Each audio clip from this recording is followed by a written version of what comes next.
जय गुरु जी, शुक्राना गुरु जी। जय गुरु जी महाराज, आपकी सदा ही जय। गुरुर् ब्रह्मा गुरुर्विष्णु गुरुर्देवो महेश्वरा, गुरु साक्षात परब्रह्म तस्मै श्री गुरुवे नमः। जय गुरु जी, शुक्राना गुरु जी, कोटि कोटि शुक्राना गुरु जी, और सारी संगत को भी मेरा प्यार भरा जय गुरु जी। तो संगत जी, आज हम पाठ करने जा रहे हैं 30 पार्ट का। तो ये है नैनीताल से जगदीश चंद्र पांडे जी का। तो सारी संगत गुरु जी का शुक्राना करिए, बोलिए जोर से जय गुरु जी, शुक्राना गुरु जी। और संगत जी, आप सबका प्यार मुझे बहुत मिल रहा है, आप लोगों का सभी का बहुत बहुत शुक्राना है। और एक मैं आपसे रिक्वेस्ट करती हूँ बहुत छोटी सी, कि आप गुरु जी को अपना जो शुक्राना भेज रहे हैं उसमें अपना, जहाँ से भी आप भेज रहे हैं, जो भी आपका सिटी है उसको जरूर लिखें, है ना, कि कहाँ से गुरु जी के लिए आप जय गुरु जी, शुक्राना गुरु जी भेज रहे हैं, है ना। तो उससे बहुत अच्छा लगेगा और मुझे भी पता लगेगा कि वीडियो कहाँ कहाँ तक पहुँचा है। तो संगत जी जरूर से लिखेगा अपने सिटी का नाम। और गुरुजी तो पहुँच रहे हैं दूर दूर, इनकी जो ऊर्जा है वो दूर दूर जा रही है, बहुत ही दिव्य स्वरूप है। और आप देखिए जरा कितना प्यारा लग रहा है, कितनी इनकी मुस्कुराहट देखिए आप, है ना, कि बस दिल खुश हो जाता है। मैं तो बस दिन रात इनके आगे डोलती रहती हूँ, आते जाते बस जय गुरु जी, जय गुरु जी, जय गुरु जी, जय गुरु जी। मेरा तो मन ही इन्होंने बहुत ही लुभा रखा है। हर वक्त मैं आते जाते बस सर झुकता रहता है अपने गुरुपाद के चरणों में। तो बस आज तो जी कर रहा है एक 2 लाइन उनके लिए मैं बोलूं। आओ जी आओ के दर्श दिखाओ मेरे प्यारे गुरु जी, आओ जी आओ के दर्श दिखाओ मेरे प्यारे गुरु जी। जय गुरु जी, शुक्राना गुरु जी, हर पल हर सांस का शुक्राना गुरु जी, मुझे अपनी संगत बनाने का बहुत बहुत शुक्राना गुरु जी, और ये गुरु परिवार प्यारा सा देने का बहुत बहुत शुक्राना गुरु जी। सारी गुरु जी ब्लेसिंग कल्याण कित्ता की फैमिली की तरफ से मैं आपको शुक्राना करती हूँ। जय गुरु जी। और आज हम पढ़ रहे हैं हमारे युग के महापुरुष, है ना। तो आप तो हैं ही हमारे युग के महापुरुष, इसमें कोई भी झूठ नहीं है, बिल्कुल सच्ची बात है। तो आगे दीजिए गुरु जी, मैं स्टार्ट करने जा रही हूँ। ओम नमः शिवाय, शिव जी सदा सहाय। ओम नमः शिवाय, गुरु जी सदा सहाय। ओम नमः शिवाय, शिव जी सदा सहाय। ओम नमः शिवाय, गुरु जी सदा सहाय। ओम नमः शिवाय, शिव जी सदा सहाय। नमः शिवाय, गुरु जी सदा सहाय। असित गिरि समसयात कंजल सिंधु पात्रे, सुर तरुवर शाखा पत्र मूर्वी, लिखती यदि गृहीत्वा शारदा सर्वकालम, तदपि त्व गुणानामीश पारम ना याति। इसका अर्थ भी लिखा है संगत जी इसमें। पहले इन्होंने एक संस्कृत भाषा है और फिर जो है इसका अर्थ भी लिखा है। हे शिव, यदि जीवन भर कल्प वृक्ष की कलम से मेरु पर्वत की दवात में सागर रूपी स्याही भरकर और संपूर्ण पृथ्वी को कागज की भांति प्रयोग कर आपके गुण लिखें, तो भी सरस्वती माँ असफल ही रहेंगी। वाह, बिल्कुल सच्ची बात है ना। जितना भी शिव जी का बखान किया जाए उतना ही कम है ना। जिन्होंने पूरी सृष्टि की रचना की है, ये जो संडे मंडे बनाए हैं सब शिव जी ने बनाए हैं, है ना। आकाश वायु अग्नि जल पृथ्वी, ये 5 तत्व जितने भी बने हैं ये सभी शिव जी की कृपा से ही बने हैं। इतने सारे देवता बने हैं, सब शिव जी की कृपा से ही बने हैं। सही बात है। वास्तव में गुरु गुणों का वर्णन करना असंभव है। सही बात है। और ये मैं आपको दोबारा से बता देती हूँ कि ये जो है नैनीताल से जगदीश चंद्र पांडे जी का सत्संग है, और इनका टाइटल ये हैगा हमारे युग के महापुरुष हैं। तो वास्तव में गुरु गुणों का वर्णन करना असंभव है, गुरु जी स्वयं शिव हैं, तथापि जिसने भी गुरु जी के दर्शन किए हैं, थोड़े से समय के लिए ही सही, उसने यह आवरण देखा है जिसके पीछे गुरु जी की सरलता से प्रसन्न होने वाली छवि छिपी हुई है। मुझे अपने गुरु के बारे में अपने संबंधी कर्नल सेवानिवृत्त जोशी से ज्ञात हुआ और उनके दर्शन कर उनका आशीर्वाद प्राप्त करने की अभिलाषा मन में जागृत हुई। क्योंकि उस समय मैं पारिवारिक समस्याओं के समाधान में लगा हुआ था और दिल्ली नहीं आ सकता था, मैंने कर्नल जोशी को गुरुजी को बताने के लिए यह लिखा। इब्ने आदम दुआ करे कोई, मेरे गम की दवा करे कोई।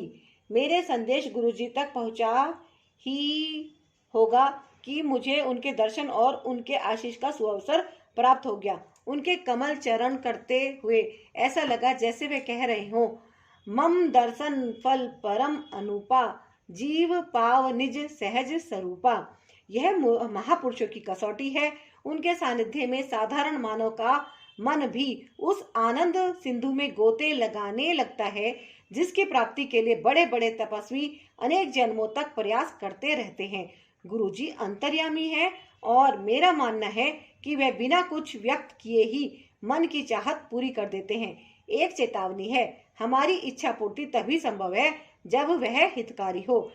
ऋषियों ने भगवत नाम को कल्प वृक्ष समान कहा है, पर गुरुजी और कल्प वृक्ष में अंतर है। कल्प वृक्ष से सब आकांक्षाएं पूर्ण होती हैं, गुरुजी केवल लाभान्वित करने वाली आशाएं पूर्ण करते हैं। श्रीमद् भागवत व अन्य ग्रंथों में महापुरुष के जिन लक्षणों का वर्णन किया गया है, गुरुजी के व्यवहार एवं वाणी में वह 100% पाए जाते हैं। यह भी महत्वपूर्ण है कि गुरुजी का जन्म पंजाब में हुआ। प्राचीन काल में पंजाब को सारस्वत प्रदेश कहा जाता था। न केवल महर्षि व्यास जिन्होंने वेदों की व्याख्या करी, पुराणों को संकलित किया, महाभारत और ब्रह्म सूत्रों की रचना करी, उनके जैसे ही अन्य महान ऋषियों ने इस धरती को सदा धन्य किया है। ईश्वर की इस महान और प्राचीन परंपरा की पावन धरती पर ही कलयुग में गुरु नानक देव और श्री चंद जैसे महानुभावों ने जन्म लेकर न केवल नव जन चेतना जागृत करी, अपितु उत्पीड़ित मानवता का मार्गदर्शन और कल्याण किया। अब गुरुजी भी वही कर रहे हैं, यह मेरा विश्वास है। इस संसार में अनेक आदरणीय उपदेशक और प्रचारक हैं, किंतु मात्र विद्या को प्रसारित करने के लिए प्रभावशाली शब्दों से दिए गए उपदेशों से मानवता का लाभ नहीं होता है। केवल प्रकाश का वर्णन करने से अंधेरा दूर नहीं होता है। इस बात का कोई महत्व नहीं है कि इसके लिए सूर्य या लालटेन का वर्णन किया जा रहा है। आवश्यकता इस बात की है कि जिसमें इस ज्ञान का दीपक प्रज्वलित हो चुका है, वह संवेदना सहित अध्यात्म की ज्योति जलाकर मानव के अंदर की छिपी हुई ज्योत उजागर करने का प्रयास करे। गुरु जी का व्यक्तित्व ऐसा ही है। अपनी प्रतिभाओं से वह न केवल अपने अनुयायियों के मार्ग में आने वाले संकट से सावधान कर देते हैं, वरन उसकी यात्रा भी निष्कंटक कर देते हैं। महात्मा तुलसीदास कहते हैं कि गुरुजी जैसे महापुरुष ईश्वर से भी उच्च हैं। वह लिखते हैं, मेरे मन प्रभु अस विश्वासा, राम ते अधिक राम कर दासा, क्योंकि राम सिंधु घन सज्जन धीरा, चंदन तरु हरि संत समीरा। जैसे हमारी प्यास बुझाने के लिए मेघ वर्षा करते हैं और वायु चंदन वृक्ष की शीतलता फैलाती है, उसी प्रकार से महापुरुषों के माध्यम से हम ईश्वर को प्राप्त कर सकते हैं। राम भी संत नारद को बताते हैं कि श्रुति से महापुरुषों के गुणों की व्याख्या असंभव है। श्रद्धेय गुरुजी सचखंड वासी हैं। यह सचखंड क्या है और कहाँ है, इसका ज्ञान केवल उसको होता है जिसे गुरुजी की कृपा प्राप्त हुई हो। अतिशय कृपा जाहि पर होई, पाँव देहि एहि मार्ग सोई, संत विशुद्ध मिलहि प्रभु ताहि, चित महि राम कृपा करी जाहि। कहते हैं कि निराकार ईश्वर सचखंड में निवास करते हैं। दयावान परमात्मा समय समय पर अपने महापुरुषों को, जीवों को उनके दैविक और भौतिक कष्टों से मुक्त कर उनका पथ प्रदर्शन कराने के लिए भेजते हैं। महापुरुष जीव को क्रम से धर्म, खंड, ज्ञान खंड, शरम खंड और कर्म अर्थात कृपा खंड से ले जाते हुए सच खंड में ईश्वर के निवास पर ले जाते हैं। अंत में यात्रा यहीं पर समाप्त होती है। जीव अपने कष्टों से सदा के लिए मुक्त होकर परमानंद को प्राप्त करता है। पूजनीय गुरुजी पहले अपने भक्त की समस्याओं की इति कर उसे कर्मयोग के मार्ग पर ले जाते हैं। यह यात्रा का पहला भाग है। धर्म खंड भक्त तन और मन से स्वस्थ होकर लौकिक और पारलौकिक विषयों पर चिंतन कर पाता है। वह इस संसार की सच्चाई और स्वयं अपने जीवन की क्षणिकता को पहचान लेता है। यह ज्ञान खंड है। अपनी अल्पज्ञता और स्वाभिमान का उसे भान होता है। वह लज्जित होता है। अविराम विचार से वह प्रभु की महानता और अपने अस्तित्व को पहचान लेता है। वह सोचता है कि यह जीवन जो प्रभु ने सर्वानंद प्राप्ति के लिए प्रदान किया था व्यर्थ व्यतीत हो रहा है। जब परमात्मा से मिलने की उत्कंठा अत्यधिक हो जाती है वह शरम खंड में पहुंच जाता है। इस यात्रा का शिखर तब आता है जब उसे प्रभु कृपा प्राप्ति का आभास होता है। उसके सारे संशय समाप्त हो जाते हैं और मन आनंद सागर में गोते लगाने लगता है। यह कर्म खंड का क्षेत्र है। दीप्तिमान परम कृपा के आनंद में डूबे हुए जीव के लिए सचखंड के द्वार खुल जाते हैं। कोई इस यात्रा पर अकेले नहीं चल सकता। शिव समान व्यक्ति के लिए भी जीवन सागर को पार करना कठिन है। ज्ञान के भंडार ब्रह्म को भी परमानंद की प्राप्ति के लिए गुरु या महापुरुष के पास जाना पड़ता है और गुरु की कृपा दृष्टि तुरंत उन्हें वहां पहुंचा देती है। गुरु जी इस युग के ऐसे ही महापुरुष हैं और मैं उनके कमल चरणों की वंदना करता हूँ। जय गुरु जी। आगे लिखते हैं ये, आपके कमल चरण को समर्पित हे भगवान शिव गुणगान करता हूँ। आपके कमल चरणों का आश्रय है आप हमारे। आपके कमल चरण बांधते हैं हमें आपसे। लौकिक माया को भेद कर भक्तों को भेंट करे उनकी आशाएं कल्प वृक्ष की भांति। हे भगवान शिव गुणगान करता हूँ आपके कमल चरण का। शिव ब्रह्मा और स्वर्ग के समस्त देव नतमस्तक होते हैं आपके कमल चरणों में। हे सबसे प्यारे प्रभु, हे सबसे प्यारे गुरु, ढूंढता है जो आसरा मिलता है उसे सहारा। आपके चरण सबसे प्यारे प्रभु, कुचल दे सब बाधाएं और भव सागर से पार करें। हे भगवान हे शिव गुणगान करता हूँ आपके कमल चरणों का। जय गुरु जी। शुक्राना गुरु जी, अनंतम शुक्राना गुरु जी। ये नैनीताल जगदीश चंद्र पांडे जी का सत्संग है नैनीताल से, और ये पार्ट 30 आज अभी कंप्लीट हुआ। तो संगत जी आपने सुना इनका सत्संग कितना प्यारा था कि कैसे गुरुजी ने दूर बैठे हुए इन्होंने अरदास करी गुरुजी से और गुरुजी ने इन्हें अपने पास बुलाया, है ना। तो आप भी गुरुजी से दर्शन कीजिए गुरुजी के, और जो अरदास आपको करनी है कीजिए। ये इन्होंने बहुत सच्ची बात कही है। एक बात बिल्कुल सच है, इस बात को मैं भी मानती हूँ, दिल से मानती हूँ कि गुरु जी के लिए इन्होंने कल्प वृक्ष की जो तुलना की है कि कल्प वृक्ष से जो भी मांगो वो मिलता है ना। तो डिफरेंस क्या बताया गुरु में और कल्प वृक्ष में? एक डिफरेंस बताया है कि कल्प वृक्ष से तो तुम जो मांगोगे वो तुम्हें मिल रहा है ना, लेकिन गुरु से हम जो भी मांग रहे हैं वो पर हमें वही दे रहे हैं जिसका हमें लाभ होगा आगे चलकर, है ना। वो ये नहीं कि हम जो भी कुछ मांग रहे हैं वो वही दे रहे हैं, है ना। तो जैसे कि हमारा बच्चा अगर ज़्यादा स्वीट्स मांग रहा है उसे तो वो पसंद है ना, लेकिन हमें पता है कि नहीं ज़्यादा खाएगा तो भाई उसके दांत खराब हो जाएंगे और शरीर में शुगर का लेवल बहुत हाई हो जाएगा तो समस्या हो सकती है। तो वो हम लोग खुद भी ऐसा काम नहीं करते अपने बच्चों के प्रति, तो वो तो हमारे गुरु पाए, है ना, वो कैसे करेंगे।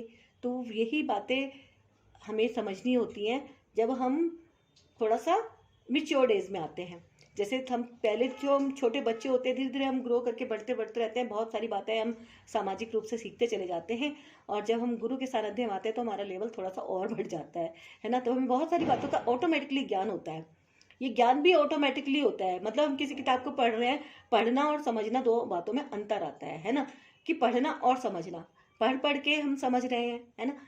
एक बात मैं आपसे और कहती हूँ, जब हम स्टार्टिंग में होते हैं ना, हमारी जब लाइफ शुरू होती है, हम कॉलेज पास कर लेते हैं, तो क्या हम बड़े होशियार होशियार होते हैं, हम समझदार नहीं होते उस वक्त। हम समझते हैं सिर्फ हम समझदार हो गए, लेकिन होते नहीं है एक्चुअली। जब हम मिच्योर्ड होते हैं, धीरे धीरे धीरे धीरे हम 40 क्रॉस करते हैं, थोड़ा और मिच्योर्ड होते हैं, 50 क्रॉस करते हैं, थोड़ा और मिच्योर्ड होते हैं, तब हमें अपनी पास्ट में जो बातें हम दूसरे ढंग से कर सकते थे अप्लाई, उनको तो हम समझते हैं कि ये हमसे गलती हुई है ना।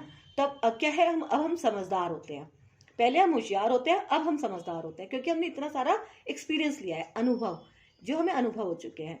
और ये अनुभव हम अपने बच्चों के साथ, या हम समाज में अपने जो हमारे वेलविशर होते हैं उनके साथ, क्योंकि हर एक को तो हम नहीं समझा सकते, दुनिया में भांति भांति के लोग हैं जो हमारी बात सुनना चाहते हैं, हम तो सिर्फ उसी को समझा सकते हैं कि डू और डोंट, ये करना और ये नहीं करना है ना। तो इसी तरह से हम थोड़ा सा ज्ञान प्राप्त कर लेते हैं। जैसे हम अब शरीर से नहा लिए, है ना, तो हमारा शरीर साफ हुआ, लेकिन अब हमारी आत्मा भी तो है। आत्मा को हम कैसे नहलाएंगे, उसको हम कैसे साफ करेंगे? तो उसको हम इसी प्रकार से साफ करेंगे कि हम प्रभु भक्ति में अपना मन लगाएं, अपना ध्यान करें, मुंह से अपना जाप करें, कानों से हम अपना उनका श्रवण करें, है ना। तो यही चीज़ें, जैसे हम खाना तो खा रहे हैं, खाने से क्या हो रहा है, हमारी पेट की भूख शांत हो रही है, लेकिन एक भूख हमारी जो ये आत्मा की होती है, इसे तो भक्ति ही चाहिए। और ये भक्ति का ज्ञान भी इसी तरह से गुरुजी के द्वारा ही मिल सकता है, अन्यथा नहीं मिल सकता। आप कहते रहो, गुरुजी के जितने भी अनुयायी हैं, आप उनसे भी सुन सकते हैं कि गुरुजी अपने आप चुनते हैं, है ना। तो ये कैसे चुनते हैं, हमारा कोई ना कोई पुण्य कर्म उदय होता है, जैसे बीज से फल और फल से फिर बीज।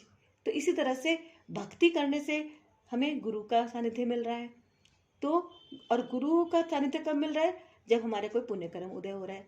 तो ये कुछ ऐसा सा ही हिसाब है कि जब हम थोड़ा सा हमारा पुण्य कर्म कोई उदय होता है, तभी हमें गुरु की भक्ति मिलती है, अन्यथा नहीं मिलती, है ना।